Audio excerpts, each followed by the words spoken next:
I'd like to welcome you this evening to the first official REG talk.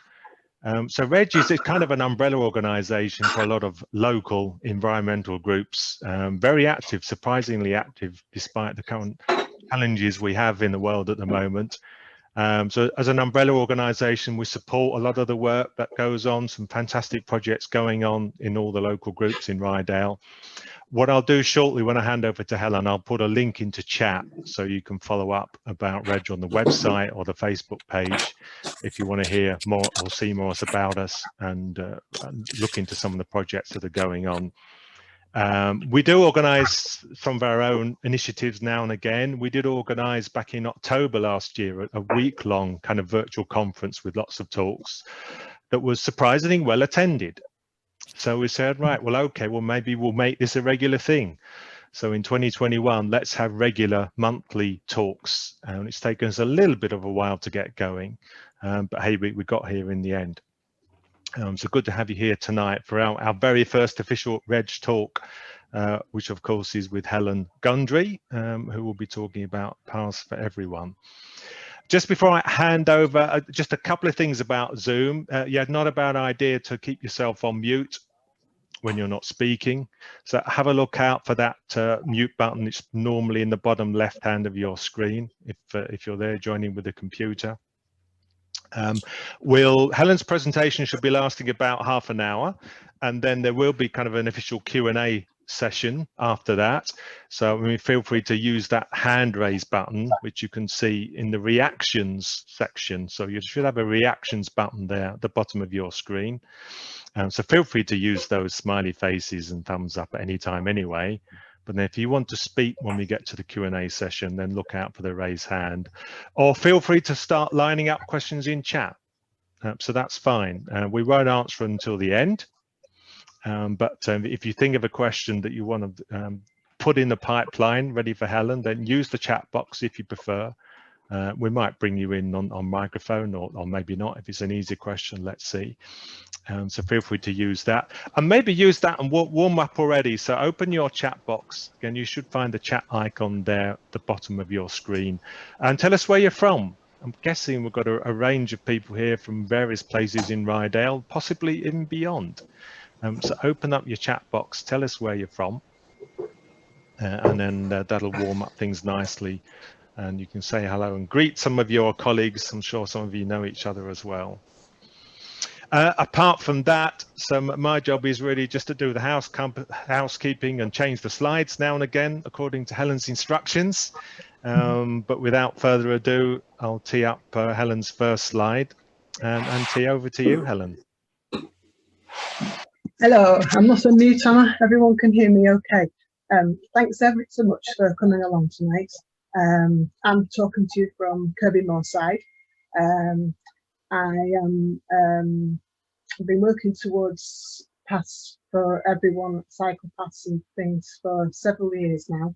And I'm also a parent, a cyclist, a walker, dog walker, and I would be a horse rider. I used to be a horse rider, so I'm sort of trying to look at things from all angles. I've started with this Sustrans slide because I'm also a member of Sustrans, just because partly that's where the Path for Everyone name came from, although there's sort of different interpretations of it. But and I just wanted to sort of say that what we're doing locally for Paths for Everyone is actually part of something very much bigger. And if you're not familiar with the Sustrans website, there's absolutely tons of stuff on there, lots of links, lots of information. There's information for professionals, there's information for cyclists, and there's all sorts on there. So, and the Paths for Everyone idea at Sustrans is helping everyone to get more active. It's not just, it's a cycling and walking charity. So that's the Sustrans. Can we move on to the next slide, please, Paul? So I might come back to this later on as well. So making it easier for people to walk and cycle, and and the benefits, of course, although the Sustrans is looking for across the whole country, urban and rural, and the benefits of sort of for physical and mental health, for wildlife, for reducing congestion and supporting the economy. And having just listened to Kate Rayworth's talk earlier on, supporting the circular economy, as well as of course the tourist economy is really important in Ryedale. So quite a lot of different reasons, and some of you might be more interested in one, some reasons for helping people to get active. Some of you might be more interested in other reasons. Some people have very different concerns and different approaches, and that's partly encompassed in the Path for Everyone idea. But I think it's really important to be sort of flexible in the way we look at things, and I'll come back to that. And this particular poster here, which might come back to later, you can see it's one of the projects that I've been working on for absolutely ages, which we started to make progress on in Kirby Moorside, and it's the beginning of we haven't actually got a crowdfund page yet, but we're just about to start working on the video and to actually have a launch page. So, Paths for Everyone, what does it mean in practice in Ryedale? Yeah, it means people working together to achieve routes for everyone, but they're not necessarily sharing the paths. So, and it also means working together on some strong messages for how to share paths.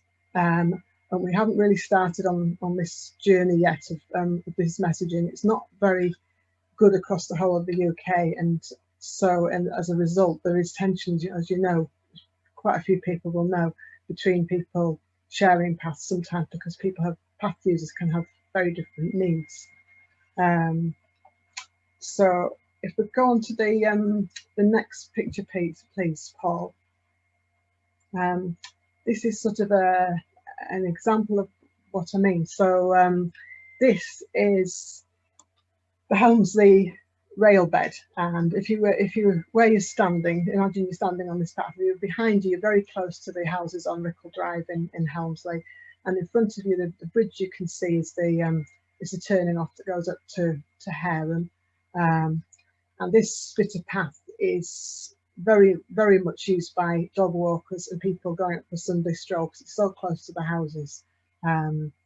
And this bit of path, actually, I ought to tell you, it's was completely laid by two local blokes. One of them a horse rider, one of them a dog walker and a sort of a conservation enthusiast. And they did it themselves, and they bought some stone, and they worked for about 6 months and laid this path for the benefit of local people. And we're now, quite a few people have been widening, cutting things back and improving things. So this is something that's actually started happening, and it's carried on happening through lockdown, with people just working on their own, going out for their daily exercise, doing some chopping, some digging. And if anybody's familiar with the Ryedale Drive area in Helmsley, if you went along now and went along sort of a year ago, you'd be amazed at what's been achieved there.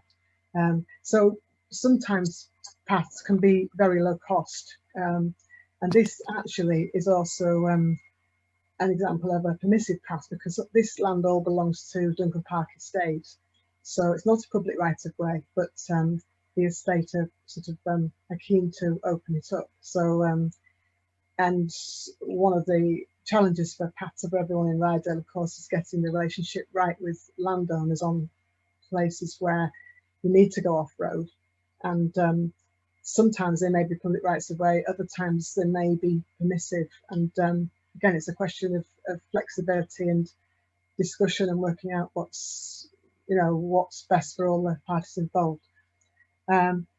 So this beginning bit here, as a shared path, you would need strong messages for people who are, for instance, on bicycles to go really slowly, because you're bound to meet dog walkers, and and if you met a horse, you know, the horse in quite a restricted area, so you'd have to be aware that, you know, a horse can be easily startled. So it's a question of being very careful about how you mix people and the you know, and getting that right. But if you go on to the next slide, please, Paul.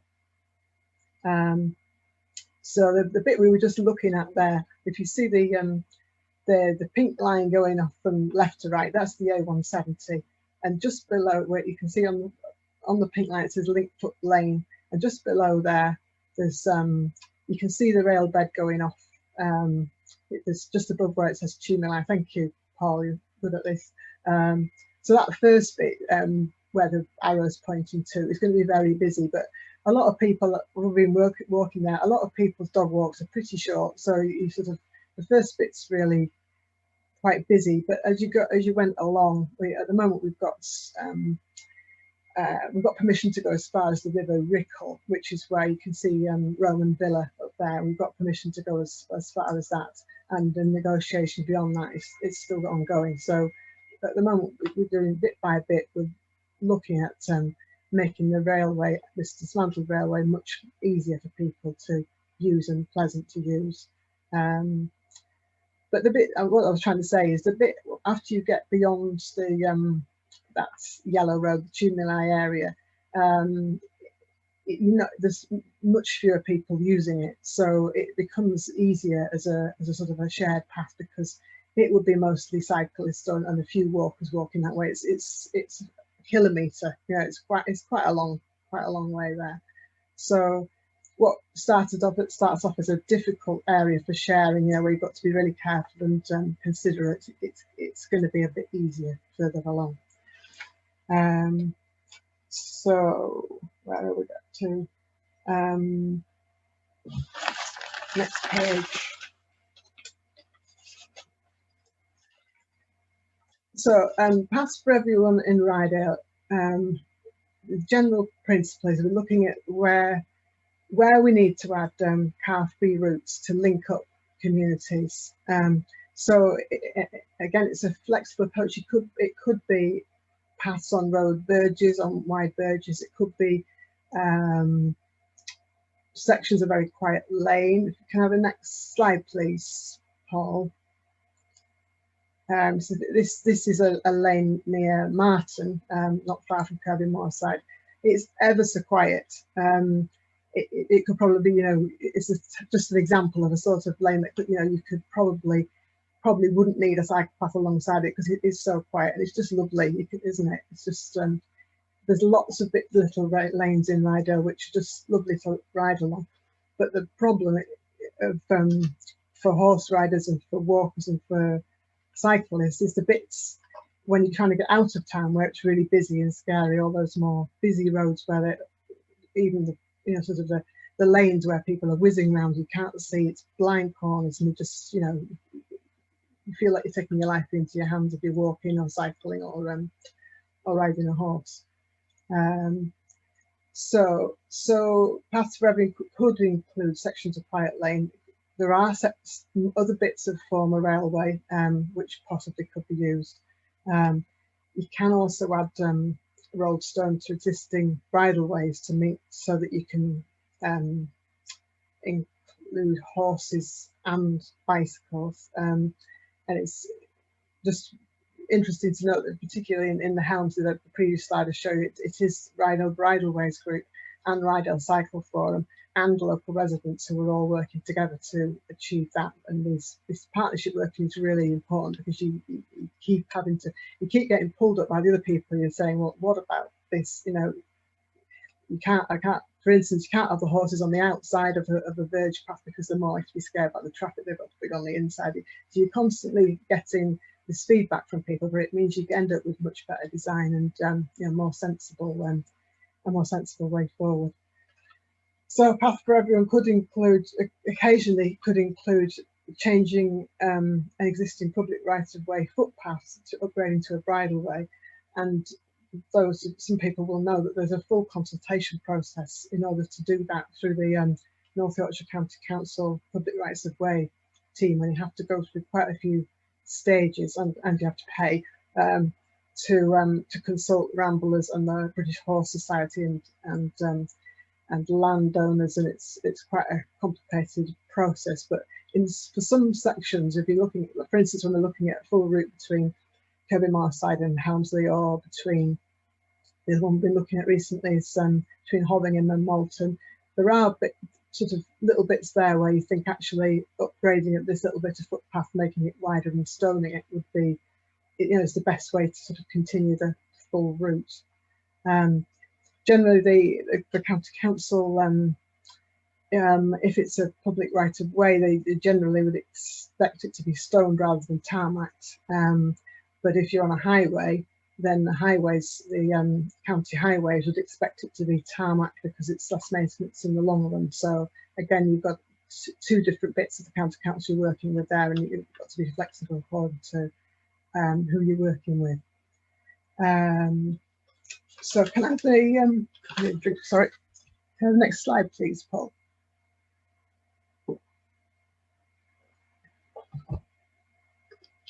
So this is Kirby Moorside, just going out towards the west of Kirby Moorside. As you see, I mean, quite a few people already cycled on this path, but it's actually only a footpath, so you know, legally you're not really supposed to. Heavy traffic, you know, some people do cycle on the A170, but it is pretty scary, and very many people would not cycle it or ride a horse on it, certainly not walk on it. So this is one of the first bits that we've made some real progress on as far as a path for everyone is going. So why don't county highways put in cycle paths, and why is it that local groups like Ryedale Cycle Forum, Kirby Moorside Environment Group, and in this case it's Kirby Moorside Town Council as well, getting together to put a path for everyone on this verge, which it'll involve widening it, dividing it in two so it's clear where to cycle and where to walk. So the reason I'm going to try and explain this just shortly. So North Yorkshire County Council, because of austerity measures, they can't do the design and costing for any cycleway scheme unless there's full installation funding already in place. So for instance, if there's a big housing development going on, the developer's going to pay for a cycle path, then the county could get involved in that. But because the resources are so short, they can't get involved in design and costing for a scheme unless there's full installation funding. But of course, you can't pull in installation funding from outside unless you've got a design and costed scheme. So this is why you might often feel you're meeting with a brick wall when you approach county, say, can't we have a path in here? And they say, no, sorry, we can't afford it. Can't we do the design for it? No, sorry, we can't do that. But it's to do with the much bigger funding situation of local authorities. And so we've been banging our heads against the brick wall about this for a long time at the Cycle Forum. And we realised on sort of a much shorter section in Kirby Moorside that if we found the funding for design and costing of schemes, then we've got potential to pull in the installation funding. And once the installation funding is found, then county highways can get involved and help us. So it's a way of trying to bring in funding from elsewhere, because of all the different benefits of, you know, helping people to do more active travel. So what got me going more recently on this one, we've been looking at this for ages, was actually the COVID situation. Thinking about routes to Ryedale School, having 3 sons who were going to be going on a bus, you know, and everybody mixing, and just thinking, well, it wouldn't have been much better if, you know, kids had the option to cycle to school rather than sort of going on buses and wearing masks and risking infection. And that was a year ago, and things, you know, obviously things have moved on a bit since then. So what we did in Kirby Moorside and what we did in using the same funding actually between Malton and Swinton. A long time ago, the first ever car registration number in North Yorkshire was AJ1, and this registration number a little while ago was auctioned for a huge sum by the police commissioner, who set up a road safety fund with this money. And so Kirby Moorside Environment Group and Ryedale Cycle Forum persuaded the Kirby Moorside Town Council that we could apply to this fund, and we did actually get £20,000 towards this path. And it's only the first section because it's got to be within the, more or less within the Kirby Moorside Town Council boundaries. So it's just this bit from the edge where Kirby Moorside Primary School is out to the first Kirkdale Junction, but it's the first section, of the path between a path for everyone from Kirby Moorside to Helmsley. And last night, the Kirby Moorside Town Council agreed to match fund that because they got money left from streetlight upgrade, which cost a lot less than they expected, and they've got money coming in from a new development. So we've now got £40,000 towards this path, which is absolutely amazing. The same AJ1 fund has funded I should go back one step. We also, the Kirby Moorside Environment Group, applied to the transition network and got a Bounce Forward grant, which is basically lottery funding to pay for the design and costing work for this path. So we've now got a design and costed scheme, and now we've got to find installation funding. So we feel like we're making steps forward.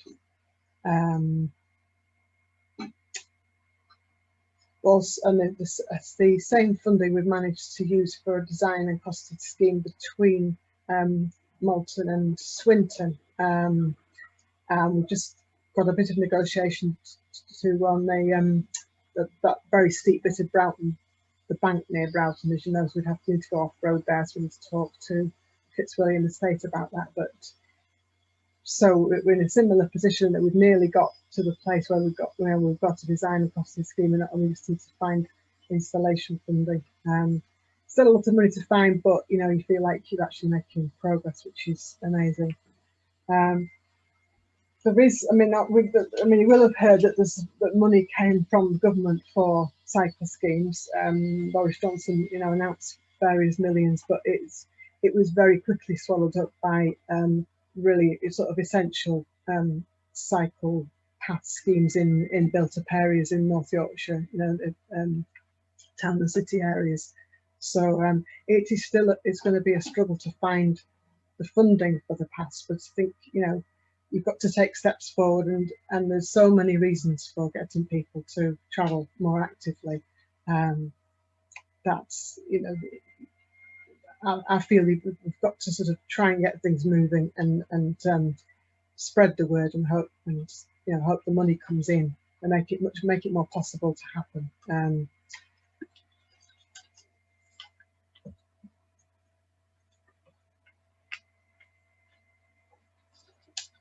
Let's skip back again, Paul.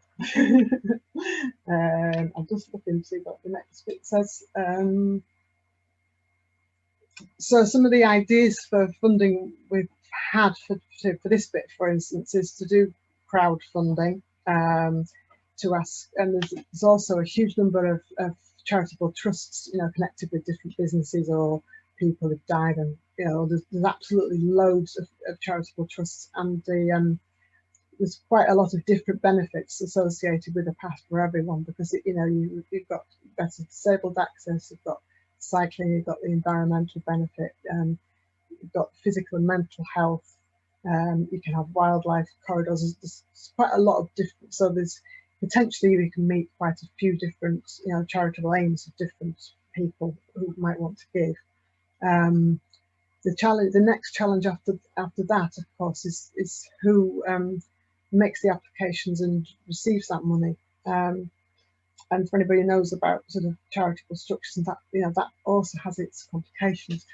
Now, most town and parish councils can't handle huge amounts of money because their accounting restrictions. We're lucky in the Kirby Moor side have allocated a special designated a bank account, you know, to receive and pay out money for this, but a lot of small parishes, you know, aren't able to do that.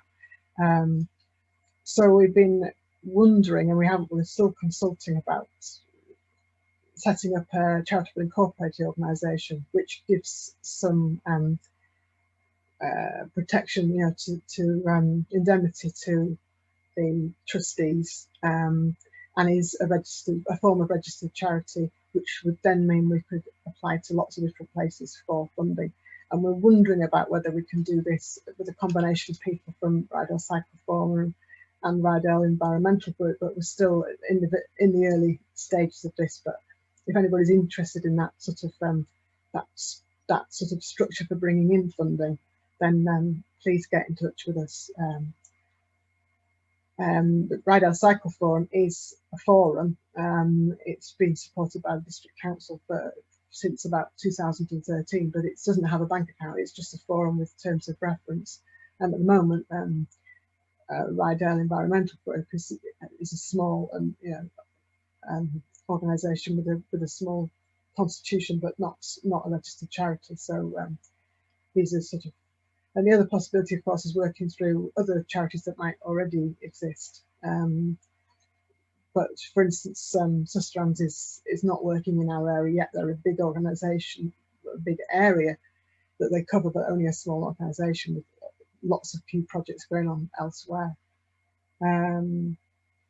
So, Paul, can we have the next slide, please? We can, yeah, just a time check. Got about 10 minutes left, Helen, Right, so we've got time for questions. Is that okay? Yeah, I think I'm on target, yeah. Yes, I know, it might seem like not on the slides, but so I just wanted to introduce you to anybody who's not familiar with Ryedale Cycle Forum. It's got several pages. It's a website that's supported by the District Council, and you can subscribe for free to the website. You just go onto the website is called Get Ryedale Cycling. And you just go on there and click on the subscribe button, and that's sort of how we keep people, you know, up to date with what's going on. And we've also got a development wish list, so if people have more Path for Everyone ideas, we could put them on there, and it's sort of a place where people can go and look for information, ideas, and make comments. And we've got a lot of links, and we also do the information about the Cycle Forum meetings, all that sort of stuff on there. So I wanted to let you know about that. So the other path that's happening quite very soon is the Malton to Pickering cycle route, and that was actually first instigated by Sustrans, and that's slightly different. You might see it, I'm just telling you because you might see publicity about it quite soon. The installation is supposed to be starting in April, and that was the design was funded by Ryedale District Council, and it's not a complete route yet, but it involves quite a lot of improvements to paths and signage between Malton and Pickering. So pleased to see that happening quite soon. So next slide, please, Paul. So this is a civil engineering drawing, and when they said that this is the scheme between near Kirby Moorside that we just showed you the picture of before, and it's one of about 50 pages that came from GGP Consult. If anybody wants to see study this in more detail, then if they get in touch with me afterwards, you can very welcome to look at the drawings. Just to sort of show you the technical side of things, particularly when you're coming into going across junctions and stuff. It's really important to get the design right. So next slide, please, Paul. And this I wanted to show you as well. The York and North Yorkshire Local Enterprise Partnership. I don't know if you can read that writing quite small there, but one of their goals for carbon abatement, which as we've got only 9 years to tipping point for international climate change challenges is to walking increases 50% and cycling increases 9 times, so that's 900%.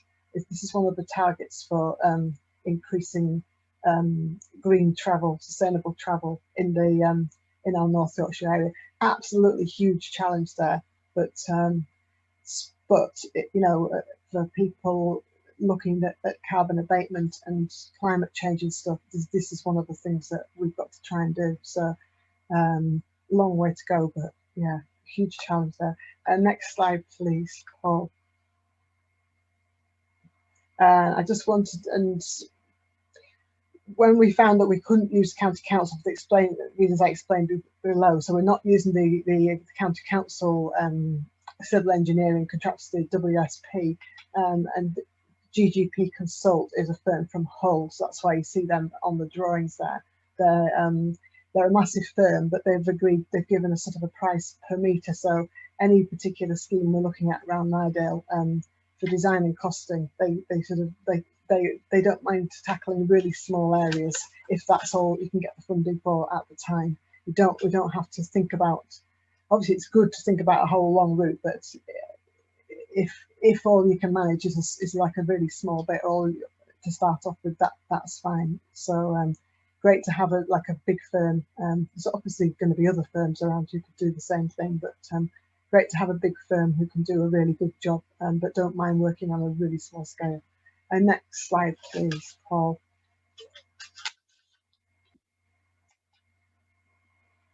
So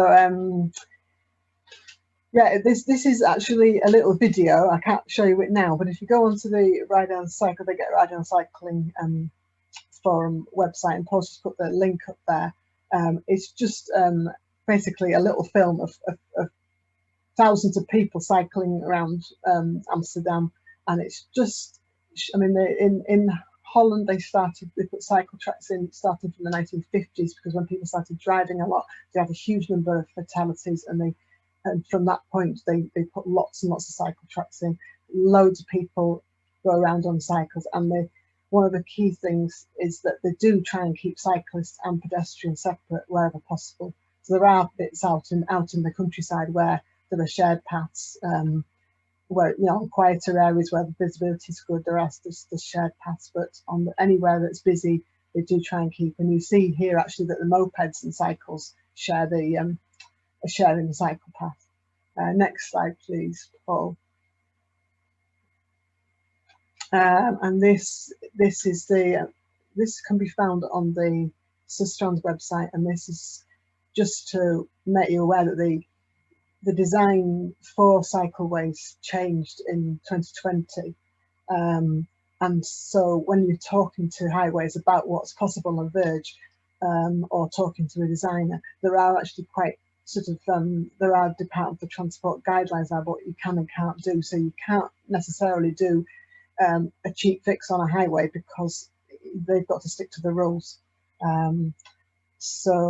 which can make things more expensive, but it's also good design is really important for keeping people safe. So next slide, please, Paul. And I wanted to just mention that we've got this is the Kirby Morrison Environment Group website, and this is where, and if you were on this page and you scroll down, it would describe for you the path I've been talking about in Kirby Moorside. And if you wanted to support us, you could go on there, and it's got the bank details. At the moment, it's Kirby Morrison Environment Group bank account, and it will shortly be switching to the designated account that the town council is setting up to raise money for that path. So if you sort of feel you want to help, then a donation is one thing you could do, and that's via this page.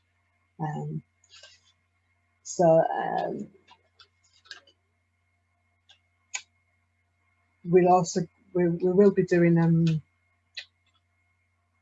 a crowdfunding, a short video, and we do need some people to volunteer to be on that video, to either speak, have the photo taken, or just, you know, because we want to do a little short bouncy video, because apparently crowdfunding pages do much better if they've got a video. So if anybody wants to help with that, then give us a shout. It would be Gareth Jenkins, if anybody in Kirby Moorside would know, who's really good at making films, who's sort of got getting that organised for us. Right, next slide, because we're nearly at the end of the half an hour, please. Going back, this is actually down the railbed again in Helmsley, and this lovely fungus is called King Alfred's Cakes, and it also has another name, which I can't remember, proper scientific name, and it just shows that these paths for everyone need also to be wildlife corridors. And actually, in that DFT guidance, which we were looking at a little while ago, there's now a requirement on all new cycle paths to increase the biodiversity along the route by 10%. So it's not just, so the environmental side is not just about reducing carbon footprint, it's also about what you can actually do along these paths for biodiversity, for wildlife. So a bit further along from these fungus, for instance, is a really damp area where we think we might put a pond in, which would be good for frogs and toads, and there's just so many opportunities, for what you can do with the volunteers who are already involved in the Helmsley project. We put quite a lot of bird boxes up recently as well, and there's debates about wildflower seed and tree planting. There's all sorts of things that that these routes can be a way of involving people with nature in all sorts of ways. Next slide, please, Paul. And this is a before and after picture down at Helmsley again. See the top picture, the green one, was last summer, and the bottom picture is very recently. Now there's obviously a balance to be had here.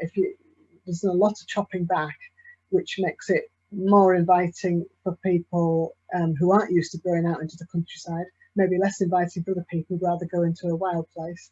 But as you get further around, there's a lot more wildlife there. But this again just shows that although the paths for everyone in Kirby Moorside is going to be over £100,000 for a sort of a short length on the verge, not all bits of paths for everyone have to be really expensive. This bit again here in Helmsley has been done completely with donated stone and volunteers, and bit by bit people working in ones or twos before lockdown, through lockdown. So it is quite amazing when you get people together what you can actually achieve.